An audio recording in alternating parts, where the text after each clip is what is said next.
And I just wanted to give all of you a sort of general morning routine. We go into all of these way more in a granular way in the course, but I wanted to at least send you home, well, you're already home, with something that is accessible and that is usable, real live Ayurveda. So remember that one of the purposes of Ayurveda is to set your rhythm with the circadian rhythm. We always start with the axiom, the premise, that nature, the ground of being, the nature of nature, is healing. And when we synchronize with nature, then great things can happen. What happens quite often is that we are synchronizing with something other than nature, especially if you live in a big city like I do.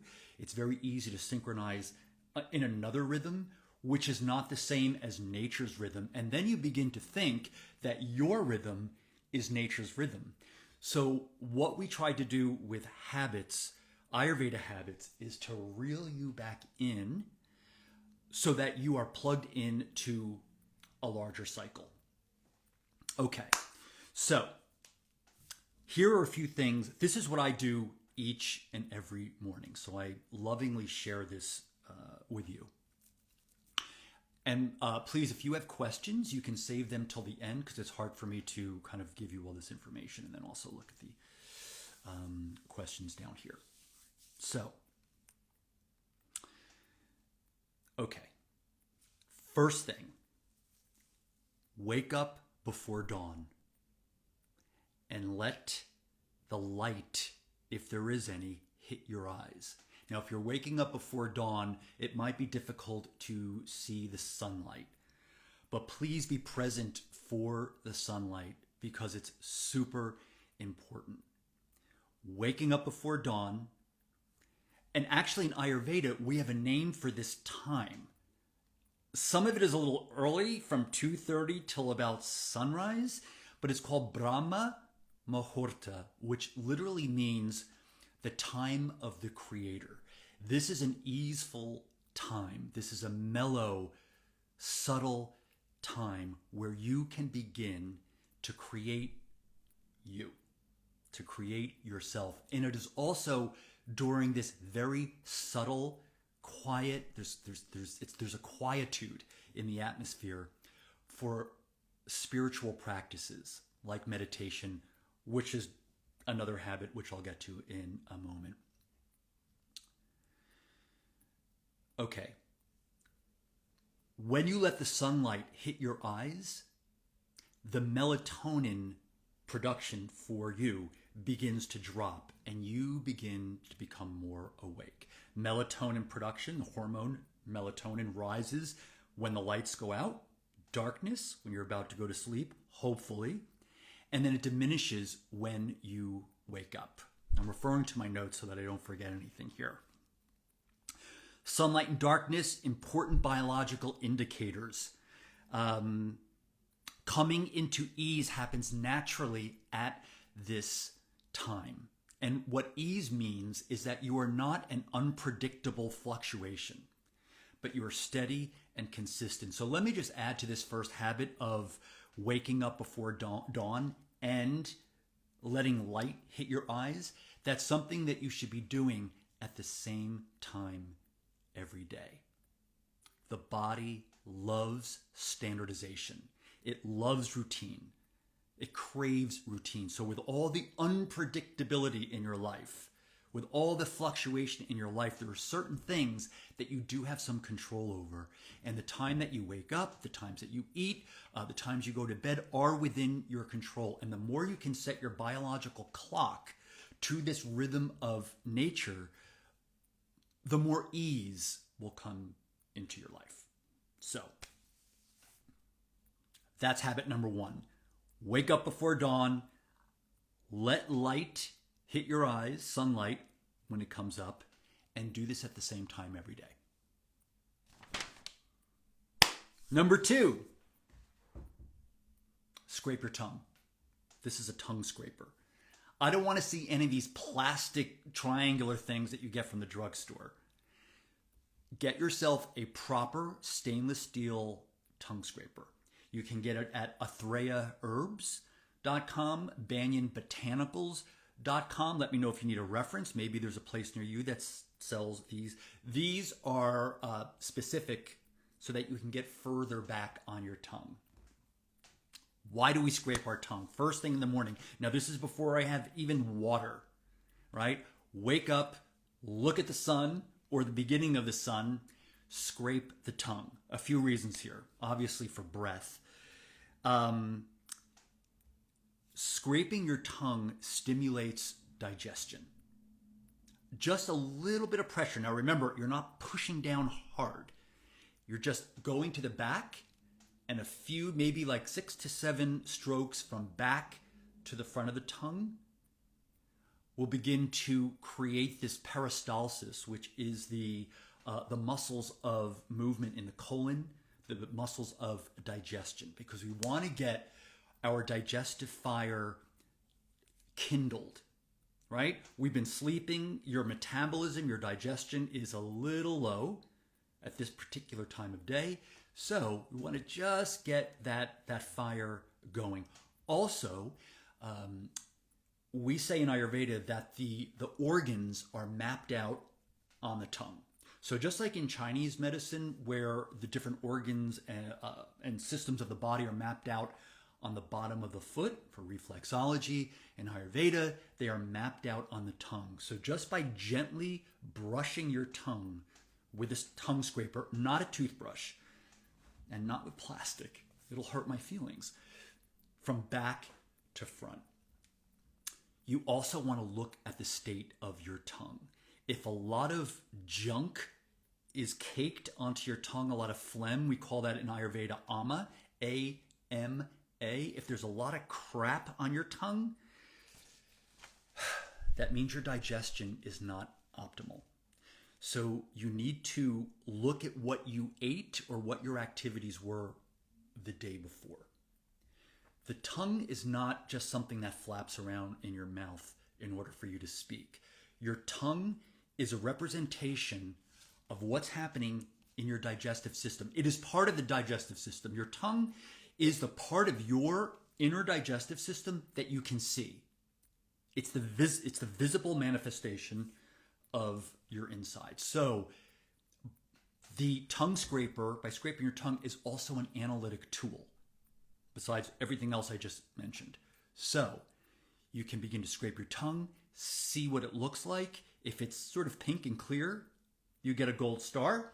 If it's caked with a lot of phlegm, a lot of ama, which means unripe, undigested, then you need to take note of that and see what you can do better.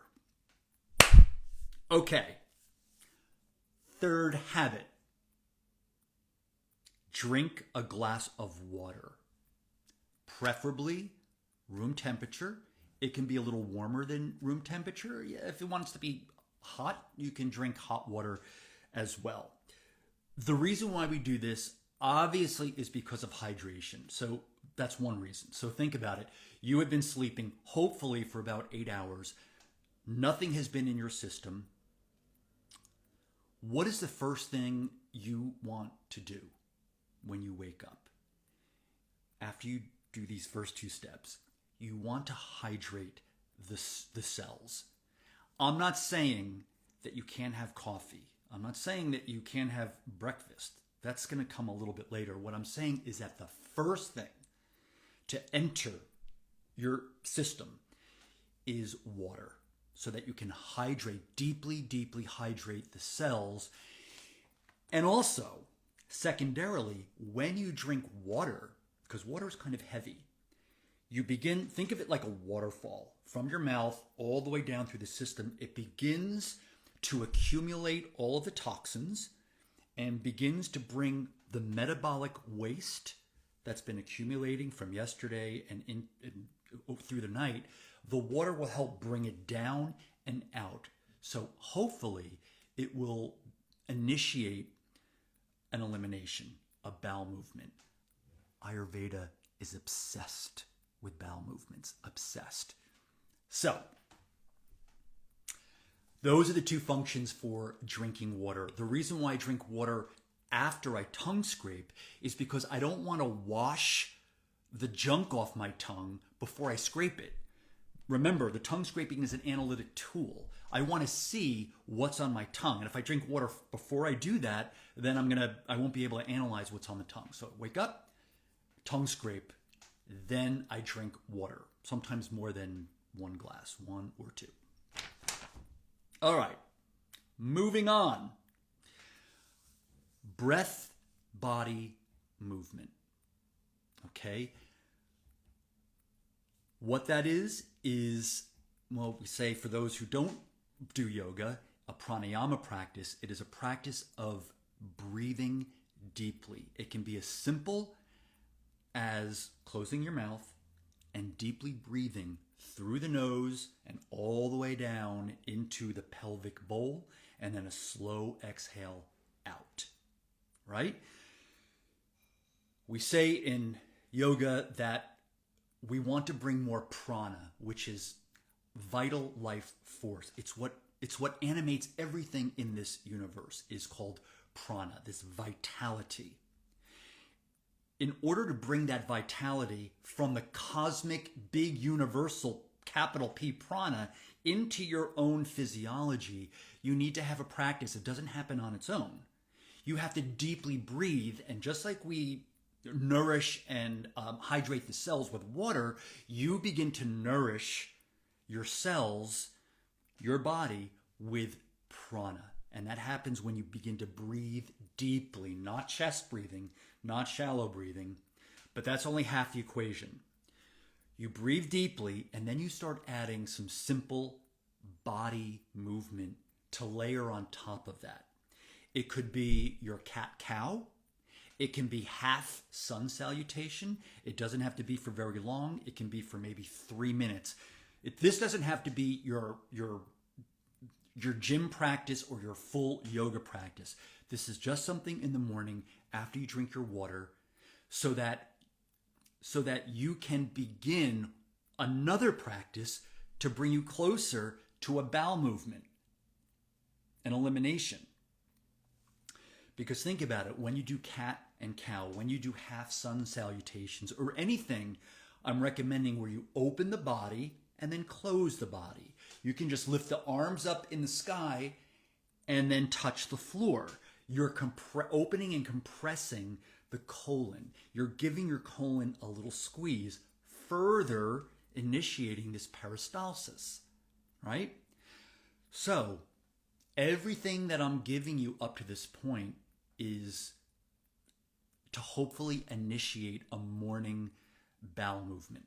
Now, let me be clear. If you're one of these people that are so regular that when you wake up, you have a bowel movement, you're ready, then by all means, do it.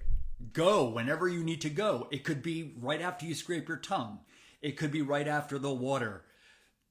For some of us, we need a little bit of this action to sort of bring everything down and move it out. So at any point during this list of habits, if you have to go to the bathroom, go to the bathroom. So I hope this is all making sense for you. This is the way prana moves through the universe. We're just reflecting that through habits. Okay. Half sun salutation, just reading what you have, something that opens and closes, pulling the life force into your physiology to further stimulate digestion, deep prana flooding, which doesn't happen on its own.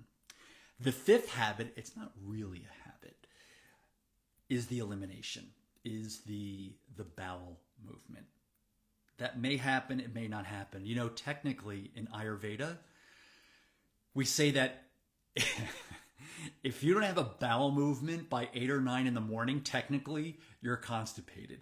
The idea is that you have a full elimination in the morning so that you start the day clean and emptied. You don't want to drag yesterday into today. Yesterday was yesterday. What we're doing when we wake up are certain routines that I'm giving you to help all of that move down and out so you can have an elimination. You can actually begin to train yourself. If your elimination is not once a day, or for sometimes it's in the morning, sometimes it's in the afternoon, by a consistent practice, you can begin to train your digestive system to begin to work more efficiently in the morning and have that morning elimination. Alone, literally happening now. I love it. It's very early for you, Alone, because I know you're in Los Angeles. And then finally, this is the last habit: meditation. I put this habit towards the end because we want to have all of these practices before meditation happening so that by the time you sit down and even close your eyes, and I don't care if it's a 3-minute meditation, a 5-minute meditation, or a 30-minute meditation, whatever your practice is. The reason why we have a bowel movement first is so that your body is light and it's clear. Because then your meditation you will bear more fruit. It'll be easier because your physical body will not be bogged down. There won't be the thickness, the congestion of a full, colon, or we call this the food tube, which very much relates to, in a spiritual practice, the Sushumna Nadi, which is the central spiritual nadi where we bring energy all the way down and in to the body. It's invisible, so stay with me here. But this food tube, the physical manifestation of that, where you put food in your mouth, you chew it, and it goes down this food tube, when this is cleared out in the morning, there is a lightness, there is subtlety. These are all the qualities of a spiritual practice: a lightness, subtlety, a quietness, so that the veil or the barrier between our thick, heavy physical body and the spiritual realms, the higher realms, that veil is gossamer thin and subtle.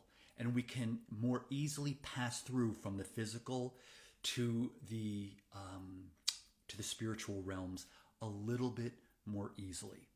Now, can you meditate at any time of day? Yes.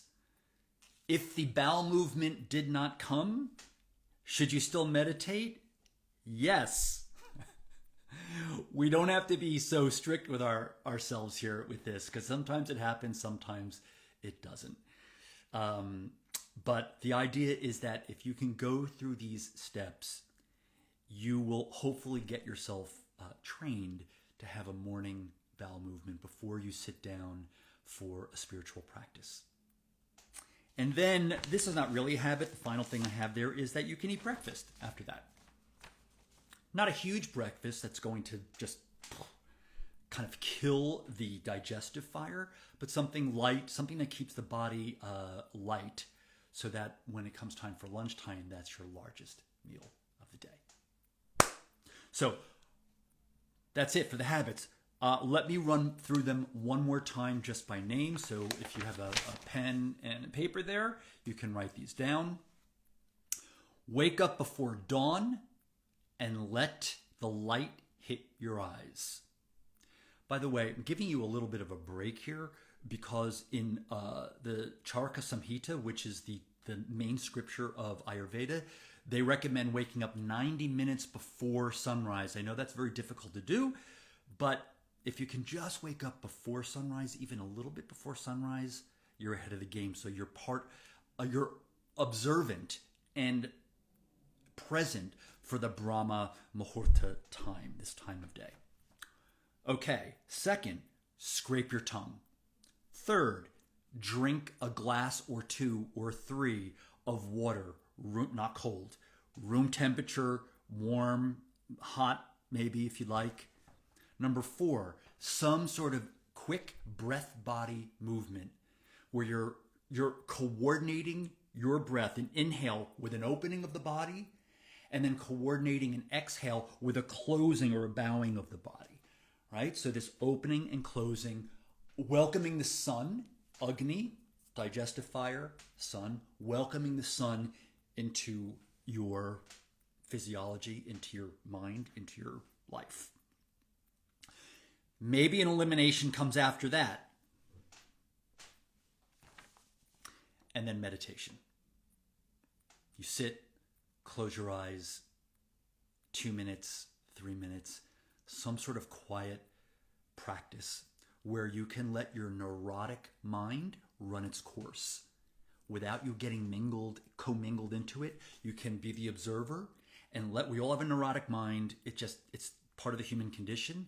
But at this particular time, we carve out a meditation time where we can sit and let the mind go through its process without us getting so enmeshed in our neurotic mind. Let it run. Let the thoughts go in and out and just be the witness to that. Pull yourself out and watch it.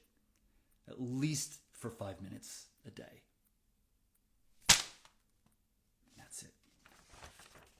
That's it. That's a really great way to start your day.